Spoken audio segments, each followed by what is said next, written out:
talked a lot about the issue of food deserts and the impact on communities, especially the east side of Buffalo. But that area is also considered a book desert, defined as a geographic area with limited access to age-appropriate books, print materials, and reading culture. Now, at the beginning of last school year, think of this, only 33% of economically disadvantaged children in the Buffalo School District were reading at grade level. Meantime, in terms of adults, roughly 30% of them qualify as functionally illiterate. In the city of Buffalo, it's 10% higher than the national average, according to Literacy New York Buffalo Niagara. Now, this is an issue that the team at Investigative Post has been covering extensively for years now.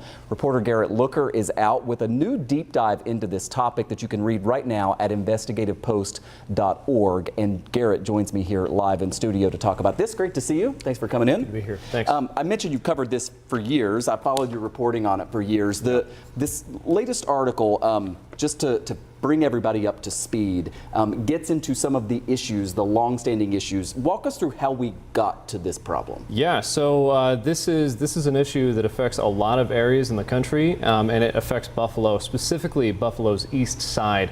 And it stems from 20 years ago, in 2005, severe budget cuts from the county. A quarter of the library's budget was taken away, and they were forced to make changes. Those changes resulted in 16 libraries being closed, 5 of which were on the east side. You mentioned in the article 3 miles, right, to try to get to a library in some spots. You also talk about solutions, which are always important, right? What are some of the things that are sort of on the table right now? So right now, and this is what the article was about, this follow-up, was that there was a meeting between a community advocate and the director of the library system talking about how to overcome these big problems and what solutions might be on the table. And what they came to were 2 solutions, 2 goals, if you will, a short-term goal and a long-term goal. The short-term would be increasing use of the bookmobile, which is it's a vehicle that has 3,000 books and other materials. Wow. And the long-term goal might be building a physical library or opening one in the neighborhood. Your reporting also mentioned last year the county raised its library budget by $1.6 million. It's a 5% increase. It sounds like a lot of money, but it's just a 5% increase, but it's something. How much of a difference can that make realistically? Realistically, an increase like that would go to operating costs, is what I've been told. So something that would require, or something of, opening a new branch would require quite a larger, substantial increase of money.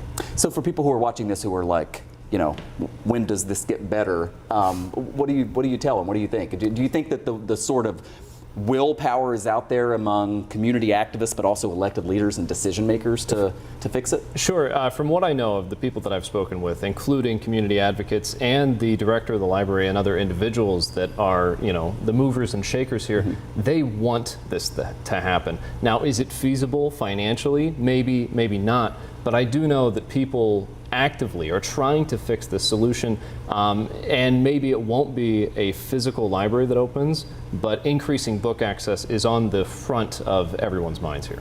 Yeah, and we brought up those statistics at the beginning because there is research showing that correlation, right, between what happens with children and also adults when they don't have access to these crucial materials. Garrett Looker with Investigative Post. Again, investigativepost.org to check out that full article. Nice to see you. Thanks.